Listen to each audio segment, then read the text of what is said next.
মন্দ স্বভাব জেনেও তুমি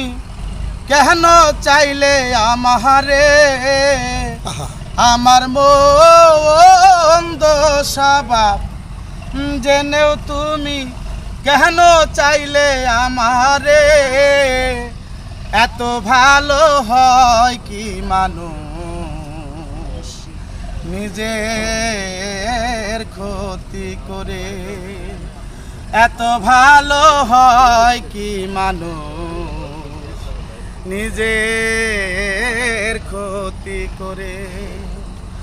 আমি তো পারি শুধু যন্ত্রণা দিতে তবু তুমি কেন থাকো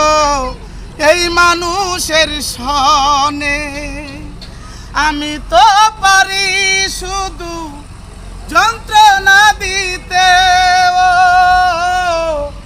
তবু তুমি কেন থাকো এই মানুষের সঙ্গে অবহেলা পেয়েও তুমি অবহেলা পেয়েও তুমি কেন রাখো যতন করে আমার অবহেলা পেয়েও তুমি কেন রাখো যতন করে এত ভালো হয় কি মানুষ।